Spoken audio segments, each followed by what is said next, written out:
I'm Morag Ross and I was chief makeup artist on The Aviator. I designed the makeup look for the movie and I was responsible for the beauty looks for Kelly Gardner, Kate Blanchett and Gwen Stefani. It was an enormous task. It was really exciting. Big picture, 600 extras, 60 cast, a lot of research, a lot of planning to do. I'm Catherine Blondell and I was the department head hairstylist on Aviator. I did Jean Harlow and I did Katharine Hepburn. Aviator was a very, very special movie to be on. Martin Scorsese briefed us all saying that he didn't particularly want to create lookalikes using prosthetics and to have dead ringers, but he wanted to capture the essence of the characters and to get the accurate period look. Mr. Scorsese definitely knows his periods, and we were taking certain years, and so we tried to grasp those years so that the audience will be taken along with the story. We were given a lot of old studio portraits of the starlets and a lot of copies of old films, vintage movies that were relevant. And coincidentally, there were a lot of Max Factor ads because he was so influential in bringing movie makeup to the public. The stars were so popular and it was truly the age of glamour.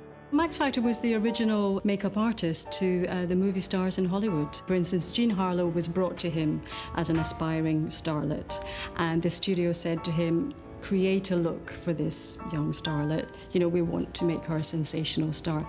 He had the idea of bleaching her hair up to platinum blonde and in fact created the first platinum blonde Hollywood star. He then designed a makeup palette especially for her skin tone and this hair colour. It was so successful that it was copied many times over the decade by later stars. When I heard that Gwen Stefani was going to play Jean Harlow, I was really thrilled because she's got a really strong look herself and she borrows a lot from retro fashion looks in her life and carries them off with really great style. We had a lot of fun. She was very up for having her eyebrows plucked into this really fine line, which was the first thing, to do.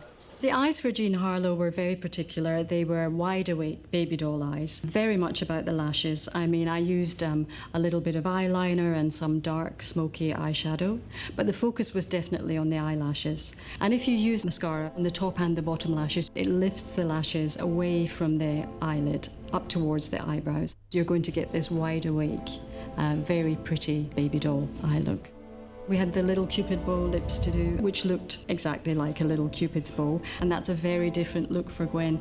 But again, that's what brings her into character. It's a very pretty look, but it's the shape is drawn within your own lip shape, so you don't want it to bleed or feather or go into the little lines if you're out at a party all night. I just did little things like I shaded in a dimple on Gwen's chin to make her face look more like Jean Harlow's. Jean Harlow had a little beauty spot down near her chin, but actually Gwen had her own beauty spot on her cheek, so we used that instead. And once Sandy did such a sensational costume, it was a copy of the premiere for Hell's Angels. She walked out and she was Jean Harlow. You have to combine all the looks so that it all flows together. The costume, the hair, the makeup, a definite teamwork.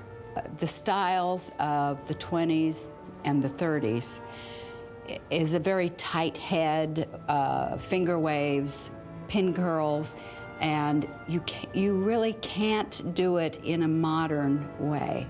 So I insisted on having hair dryers, and we wet set a lot of people.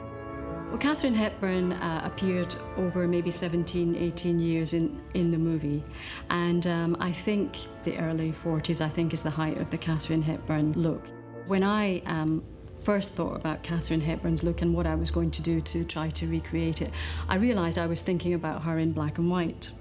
And when I read about her, I then found out that Katharine Hepburn was the first redhead with freckles.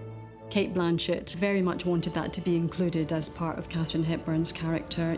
She was very sporty, she was very athletic, she showered 3 or 4 times a day, and in fact, she carried a little bottle of rubbing alcohol and used to clean her face with it. She was so squeaky clean. What I did was I just put a bit of, shine on Kate's fantastic cheekbones, which she had, just as Katharine Hepburn did. We got to do these 2 very different looks for Katharine. When you see her at home, we created this completely freckled look, which I used alcohol-based tattoo makeup and stippled on all the freckles, and then, you know, did continuity freckles and took a lot of digital photographs.